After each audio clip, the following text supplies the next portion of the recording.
나 함께 하십니다. 하나님은 여러분과 함께 당신의 절대 목표를 이루시기를 원하십니다.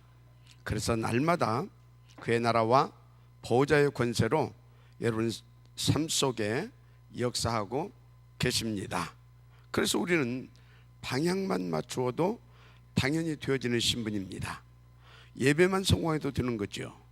무엇보다 그리스도로 세복을 위해 승리가 포장된 이기는 신분입니다. 조금만 기도해 보십시오. 성령 충만으로 그 나라를 누리는 신분임이 또한 확실하게 체험될 것입니다. 하나님의 생명과 그의 생명을 소유한 그리스도의 사람들이기 때문에 그렇습니다. 그런데 예나 지금이나 교회와 성도들의 문제는 복음과 전도 그리고 하나님과 통하는 기도의 비밀을 모르는 것입니다. 그래서 대부분의 교인들이 무능한 삶을 살 수밖에 없는 이유입니다. 당연히 복음 누리고 전도해야 할 교회당이 강도의 구렬로 변했다고 오늘 주님께서 진노하셨습니다. 왜 이렇게 되었을까요? 오늘 우리는 본문을 통해 우리 인생의 중요한 답을 얻게 될 것입니다. 큰 은혜 받으시길 축복합니다. 그래서 첫째, 우리에게 주신 천명이 있습니다.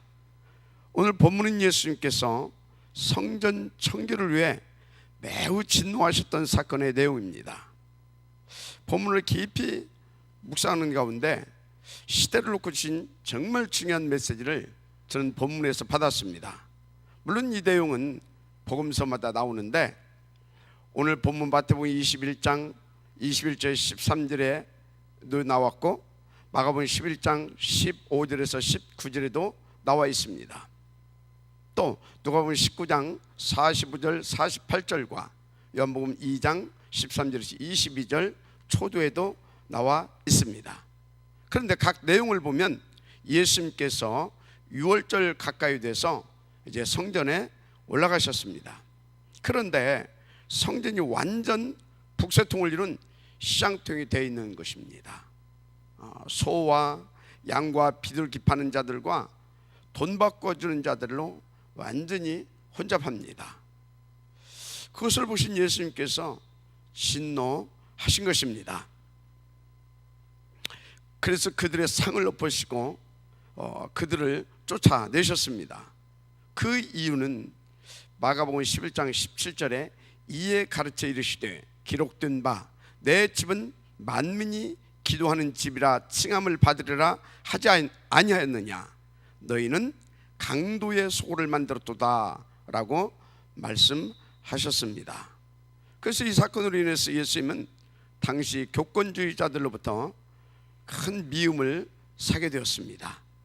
이 사건은 대제사장들과 서기관들이 예수를 어떻게 죽일까 꾀하겠던 큰 사건으로 당시 교권 세력에 있어서는 충격적이고 도전적인 사건이었던 것입니다.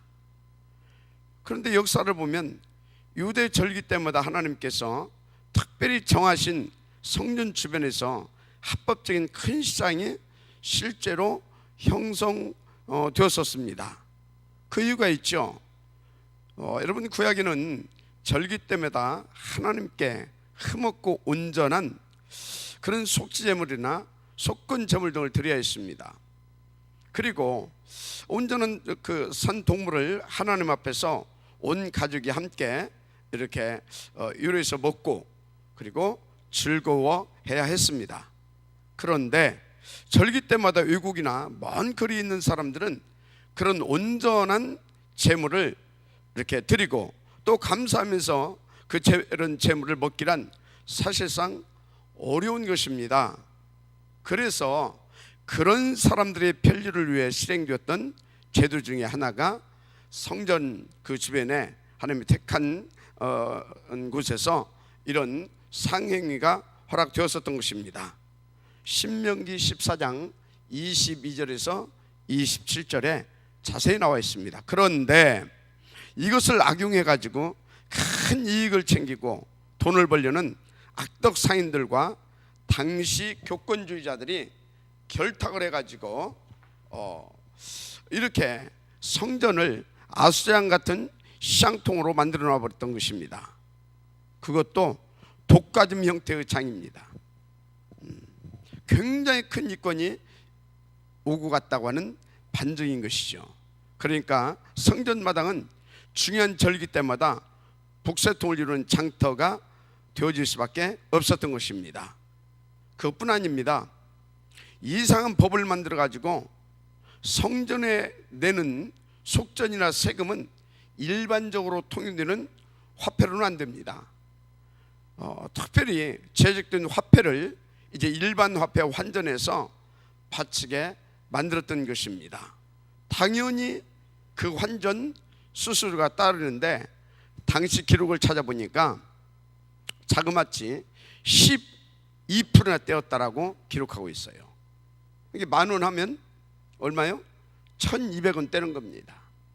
아주 날강도 같은 짓거리를 이렇게 합법적으로 벌렸던 것입니다. 물론 교권주의자들과 결탁한 악덕 환전상들입니다. 그래서 예수님께서 대진노하신 것입니다. 그런데 더 크게 진노하셨던 이유가 있습니다. 여러분, 시대마다 하나님의 절대 목표가 있지 않습니까? 세계복음화죠. 그래서 이것을 위해 성전을 세우시고 그 안에 특별히 하나님의 절대 목표인 세계복음화를 위해 전도, 선교의 시스템을 만들어 놓은 유일한 곳이 있습니다. 성전 안에 곧 이방인의 뜰입니다. 그런데 교회 지도자라고 하는 자들이 이 악덕 장사치들과 결탁해서 그곳을 강도의 구렬로 만들어 놓았다는 것입니다. 당연히 그리스도이신 예수께서 대노하실 수밖에 없는 거 아닙니까? 여러분, 강도들의 구렬이란 글자 그대로 이 강도들의 소굴이란 뜻입니다. 그런데 예수님은 당시에 교권주의자들을 비롯해서 그들과 결탁한 악덕 상인들을 싹 다 강도 같은 모래보들이다, 그렇게 책망하신 것입니다. 여러분, 강도는 힘이나 무기 혹은 어떤 교묘한 방법으로 남의 것을 강제로 빼앗고 찬탈하는 자를 말합니다. 그런데 여러분, 당시 교권주의자들은 어떤 힘보다 그리고 어떤 무기보다 더 크신 하나님의 이름을 남용했습니다. 또 하나님의 주신 직분을 악용했습니다. 그래서 이런 것들을 앞서가지고 큰 이권을 챙기고 그리고 상납을 요구했던 것입니다. 그러니까 강도 모리배보다도 더 악한 자들이 교권주의자들 아닙니까? 생각해 보세요. 아니 그 먼 거리에서 하나님을 섬기자고 온 순수한 성도들을 대상으로 그것도 하나님을 이용해 가지고 큰 이권이나 챙기고 또 이 찬탈한 짓거리가 말이 됩니까? 완전 사탄의 하수인들 아닌가 저는 그렇게 확신합니다. 그런데 오늘 예수님께서 하신 너희가 하나님의 집을 강도의 구렬로 만들도다 하신 이 말씀은 먼저 구약에 에레미야가 증거한 말씀을 인용한 것입니다. 그러니까 구약 때에도 이런 짓거리를 하는 사탄 모리배들이 있었다는 거 아닙니까? 에레미야 7장 8절에서 11절에 보면 잘 나와 있습니다. 그런데 정말 신기하죠. 초대교회 때도 또 이와 같은 비슷한 경우가 있었습니다. 고린도 교회에서 일어난 일인데요. 그래서 고린도후서 11장 4절에 이런 말씀이 나옵니다.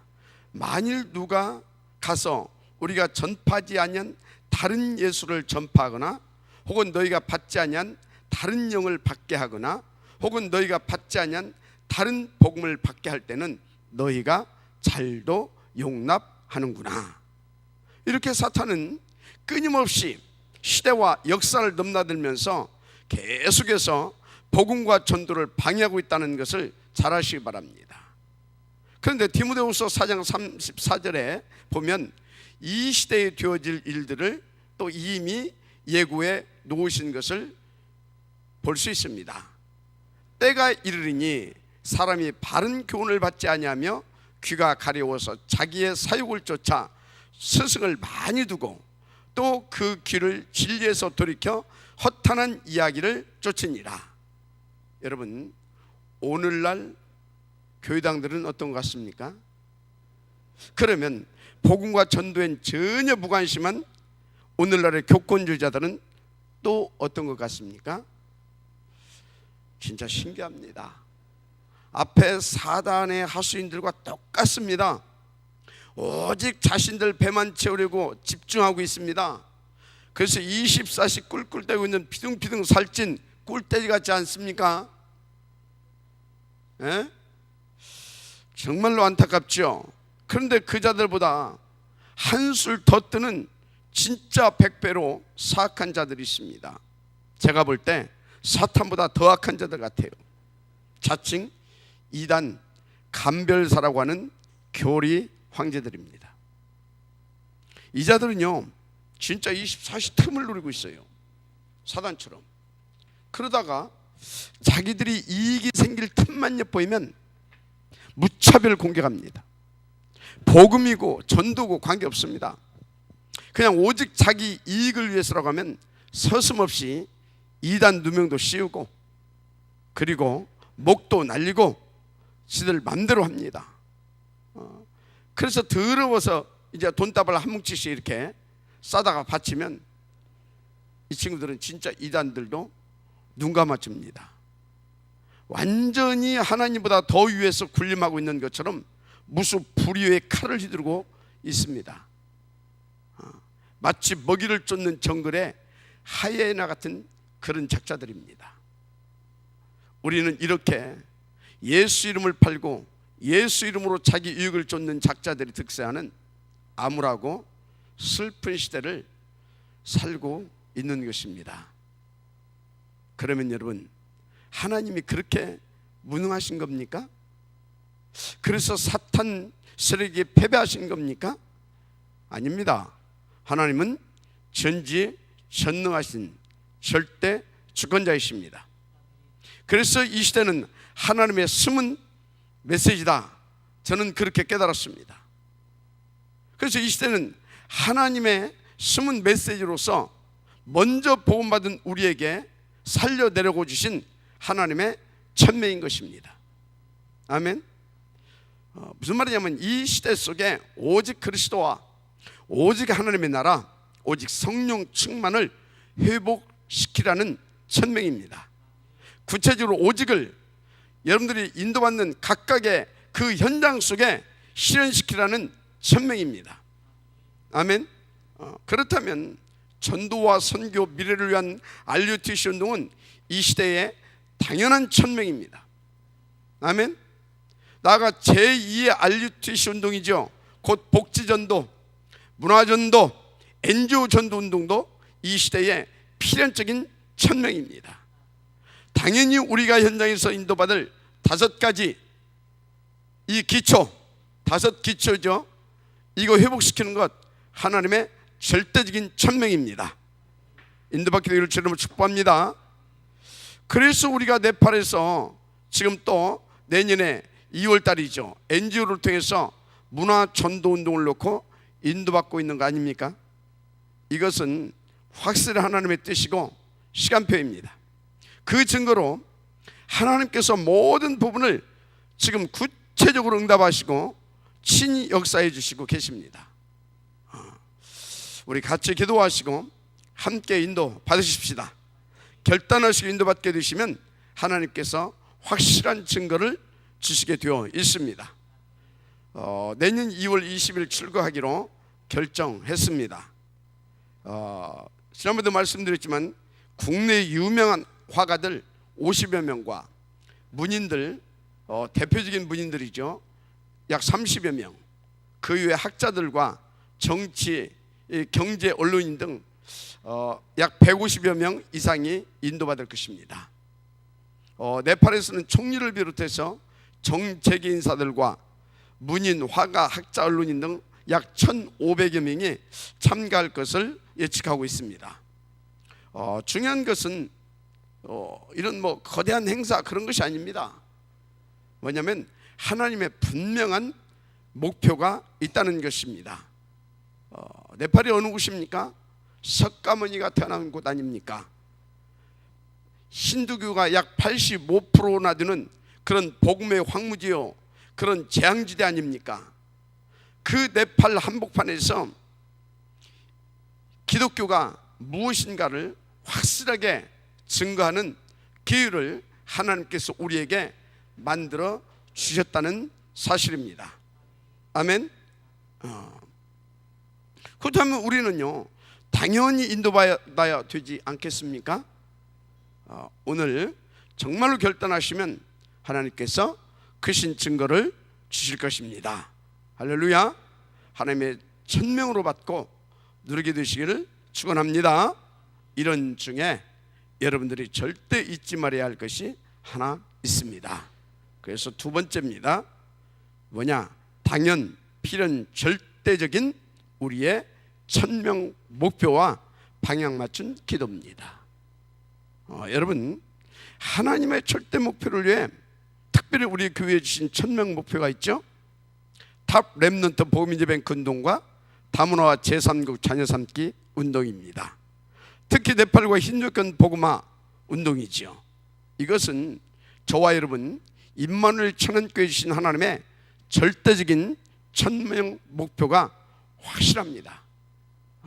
따라서 우리는 당연히 이 천명 목표 속으로 함께 달려가야 할 그리스도의 사람들입니다. 누가 뭐라 해도 우린 이것을 위해 하나님께서 영세전에 준비하신 한 사람, 한 팀이 분명히 맞습니다. 나는 이렇게 모자라고 부족한데 말입니까? 이렇게 말하는 분도 있을 거예요. 그런데 그래도 맞습니다. 왜냐? 지금 이것은 지나가는 하나님의 시간표적 응답일 뿐이기 때문에 그렇습니다. 중요한 것은 절대 주권자인 계획이라고 하는 것입니다. 분명히 완벽한 계획 속에 그래서 저와 여러분이 있다는 사실을 믿으시기 바랍니다. 그렇다면 우리는 이 한 가지만 집중하면 되게 되어 있는 사람들입니다. 아멘. 그 천명 목표에 대한 확신과 믿음의 기도를 말하는 것입니다. 다시 말씀드립니다. 우리는 하나님의 천명 목표를 위한 집중 정식 기도와 24시 오직 기도입니다. 이 기도의, 이 믿음의 기도 속에서 우리는 모든 피로가 싹 다 회복되는 것을 여러분들이 체험케 될 것입니다. 이것이 하나님의 뜻이고 완벽한 계획이기 때문에 그렇습니다. 오늘 하나님의 음성으로 정말로 받게 되시기를 바랍니다. 더 나아가서 여러분, 오늘 주신 이 말씀은 나에게 주시는 언약으로 받게 되시기를 축원합니다. 여러분 개인과 가문의 모든 흑암 저주 세력이 지금 결박되고 쫓겨갈 것입니다. 특히 여러분 업과 경제와 건강을 방해하는 더러운 재앙 세력도 지금 결박될 것입니다. 아멘. 생각해보세요. 그렇지 않습니까? 도대체 왜 우리가 힘들고 어려워합니까? 여러분이 무엇 때문에 쪼그라진 인생을 그렇게 살아야 합니까? 그럴 이유가 없지 않습니까? 생각해 보십시오. 우리가 누구입니까? 정말로 여러분 한번 생각해 보시라니까 우리가 누구냐고요. 그렇다면 빨리 눈치채시길 바랍니다. 우린 이렇게 무능하고 나약한 신분이 절대 아닙니다. 육신적으로도 경제적으로도 이렇게 살 신분들이 아닙니다. 생각부터 바꾸시길 부탁합니다.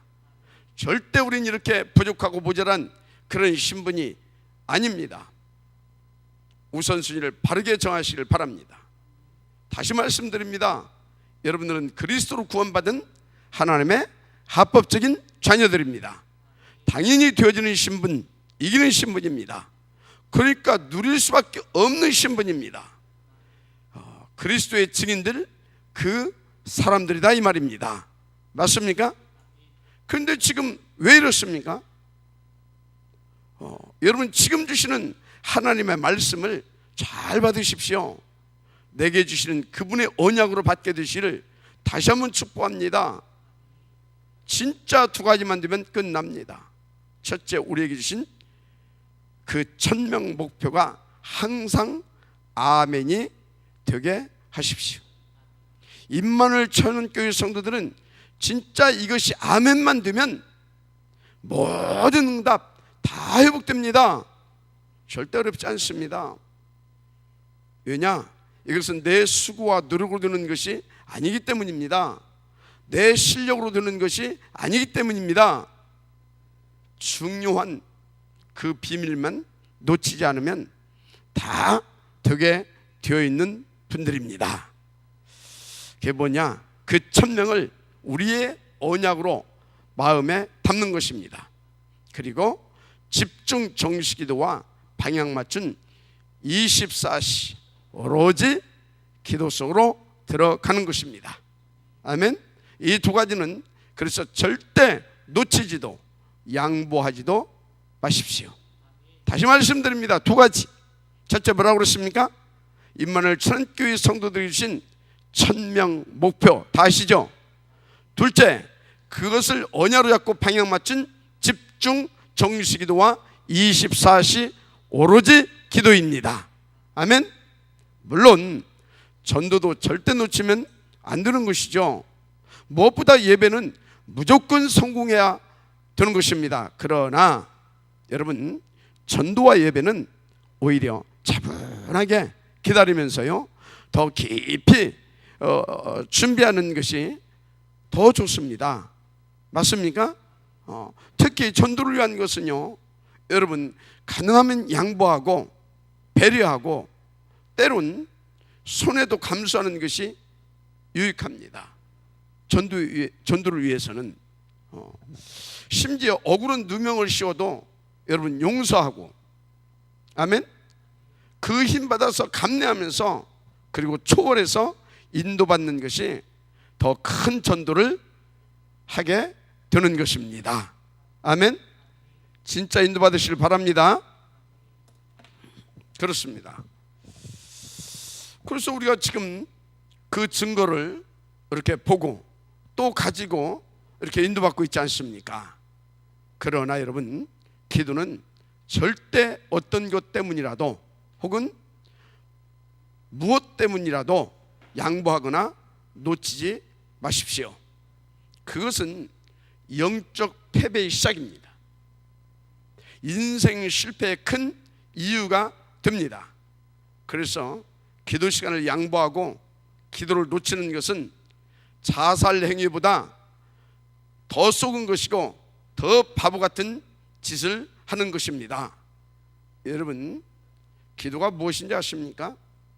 구원받은 우리가 이 땅에서 하나님과 소통되고 하나 되고 그 역사를 함께 이루어가는 영적인 과학이고, 또 구원받은 우리에게 주신 제1의 은혜 중 은혜가 곧 기도입니다.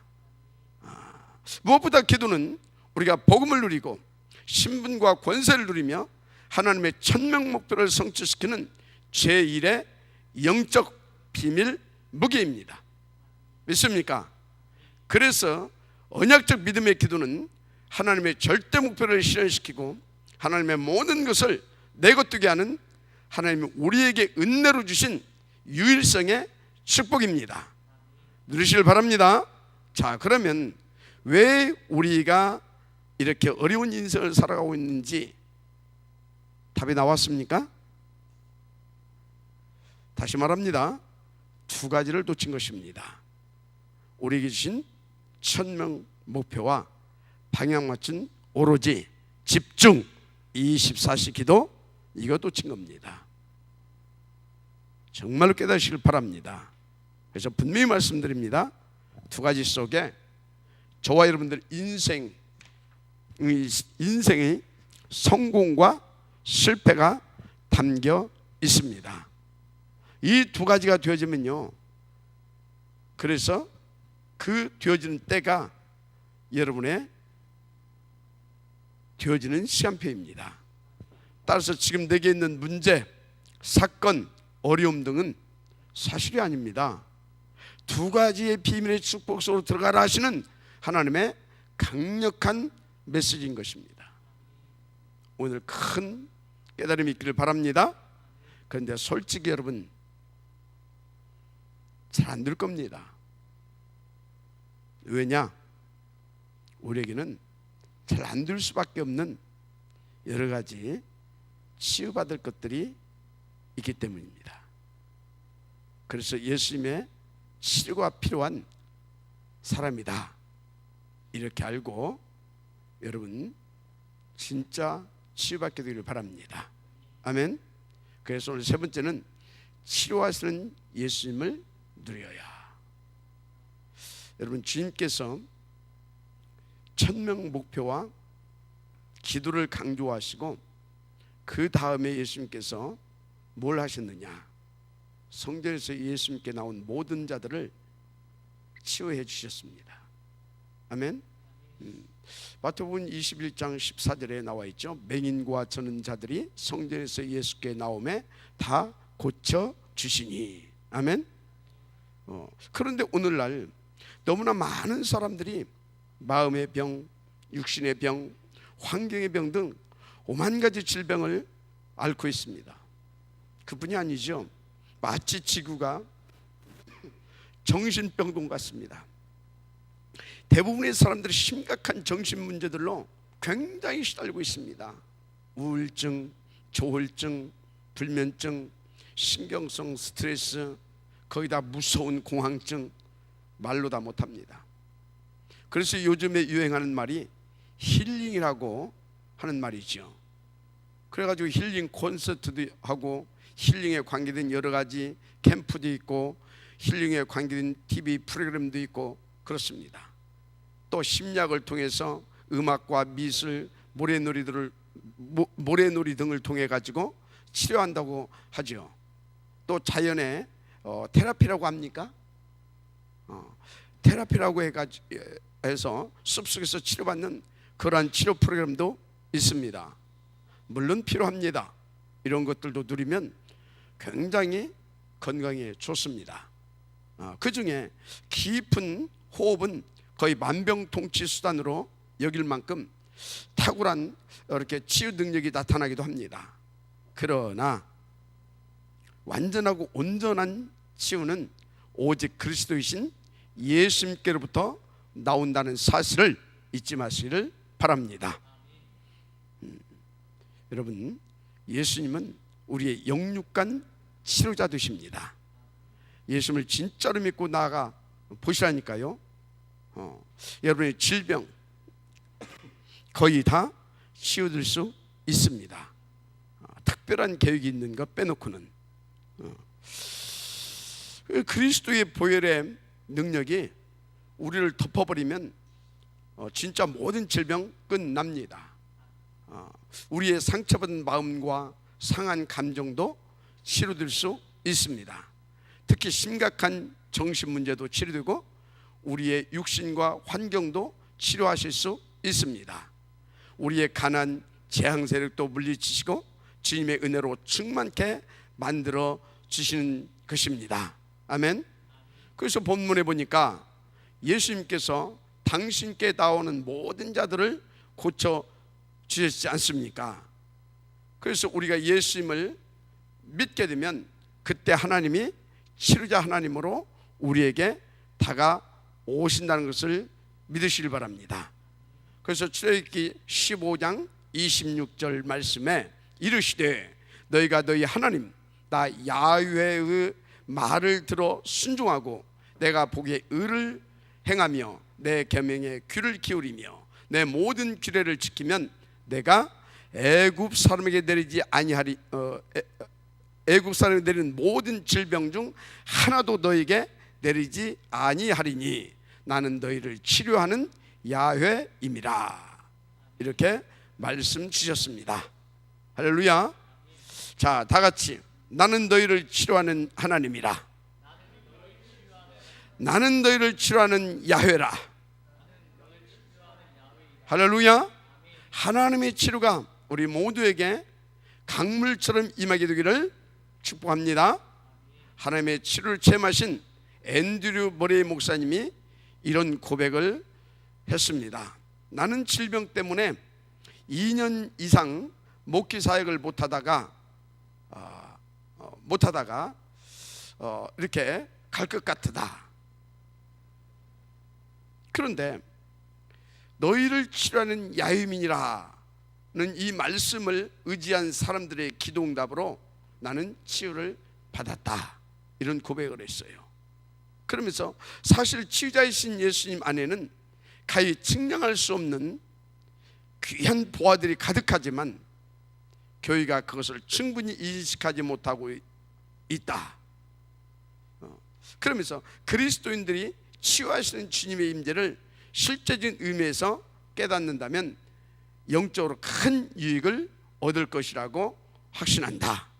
또한 나는 자기 백성 가운데서 그 권능과 영광을 드러내시는 주님을 뵙고자 하는 모든 사람들에게 하나님의 치유가 본질적으로 중요한 진리임을 믿는다 라고 했습니다.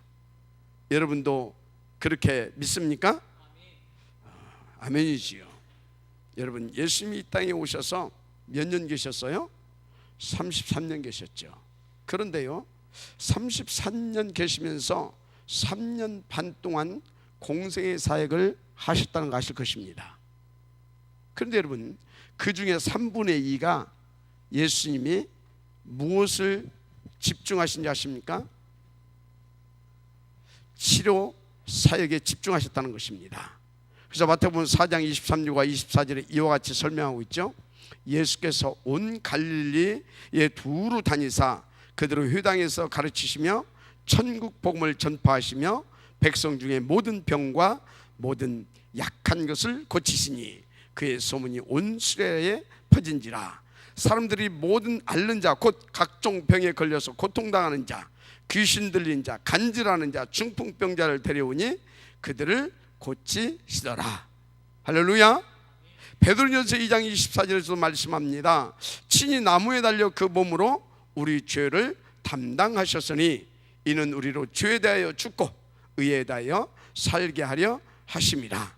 그가 채찍에 맞음으로 너희는 나음을 얻었나니. 아멘. 여러분, 우리는 병든 세상을 치러 나가기 위해서 우리가 먼저 온전한 치료함을 받아야 되는 것입니다. 그 천명 목표를 이루기 위해서 당연히 이 온전한 그리스도의 치유를 받아야 될 줄 믿습니다. 그래서 우리 마음이 치료함을 받고 육신도 치료함을 받고 정신도 치료함을 받아야 될 줄 믿습니다. 할렐루야. 상처 입은 모든 사람들이 주님 앞에 다 치료를 받고 그랬는데 오늘 혹시 상처 입은 마음에 상처 입은 분 계십니까? 오늘 치유받는 그런 일들이 있기를, 그런 은혜를 받게 되기를 축복합니다. 사실 마음에 상처가 없는 사람들은 한 사람도 없습니다. 가만히 보니까 저도 있더라고요. 하여튼지 누구나 크고 작은 상처들은 안고 살아갑니다. 그런데 여러분요, 그 뭐가 좋다고 그것을 평생 끌어안고 살아가면 되겠습니까? 오늘 예수님의 보혈의 능력으로 정말 치료함을 받으시기를 바랍니다. 어렵지 않습니다. 정말로 예수님의 십자가를 꽉 붙으시면 됩니다. 예수님의 보혈의 능력을 의지하고 믿음으로 전진해 나가는 여러분 되시기를 바랍니다. 지금 이 자리도 오늘은 아직 없네. 뭡니까? 하여튼 우리 교회에 있죠. 근데 저는요, 이사에게 암 환자를 이렇게 몇 분 치료케 하시는 하나님의 역사를 체험했습니다. 뿐만 아니고 심각한 정신 문제로 시달리는 그런 분들도 여러 치료케 하시는 하나님의 역사를 체험해 보았습니다. 뭐 자질구란 뭐 그런 것들은 많이 있고요. 여러분, 하나님이 일하시면 모든 것이 가능하다는 것을 믿으시길 바랍니다. 그런데 하나님은 지금도 살아 역사하십니다. 지금도 기적을 베풀고 계십니다. 하나님은 우리 모두의 생각과 마음도 그래서 치료하실 수 있다 이 말입니다. 그런데요, 끊임없이 불신앙이 튀어나오는 사람도 있어요. 하나님은 그것도 당연히 치유하실 수 있습니다. 어떤 영육간 정신질환까지도 모든 불가능한 그런 불치병, 난치병까지도 우리 전능하신 하나님께 맡기면 하나님은 온전히 고쳐주실 수 있습니다. 그런데 교회가 하나님이 기뻐하시는 교회가 되면, 구체적으로 교회가 정말로 기도의 집이 되기만 하면 치유의 역사는 날마다 일어날 수 있습니다. 예배 때마다 일어날 수도 있습니다. 그 치유의 역사가 정말로 우리 교회에 넘치게 임하게 되기를 다시 한번 축복합니다. 오늘 저와 여러분이 하나님이 기뻐하시는 자로 더욱 세워지길 바랍니다. 우리 교회가 하나님이 기뻐하시는 교회로 든든히 세워지길 축복합니다. 우리가 조금만 언약 잡고 기도 속으로 들어가면 되는 것입니다. 여러분 모두가 그리스도로 치유받아 주님을 기쁘시게 하고, 그래서 1000명 목표를 이루어가는 그런 주의 전도 제자의 축복을 누리기를 주의 이름으로 축복합니다. 하나님께서 여러분들에게 그 축복을 부어 주실 것입니다. 아멘. 기도하겠습니다. 하나님 감사합니다. 오늘 주신 말씀 붙잡고 교회와 개인의 본질적 축복을 회복하게 하옵소서. 그것은 하나님의 절대적인 목표, 1000명 목표를 이룰 축복인 줄 믿습니다. 아버지, 무엇보다도 언약 잡은 정시 기도와 방향 맞춘 24시 오로지 기도 속에 이 모든 비밀이 다 있는 줄 믿습니다. 하나님, 우리에게 이 비밀한 축복을 날마다 누리게 하여 주옵소서. 순간순간 누리게 하여 주옵소서.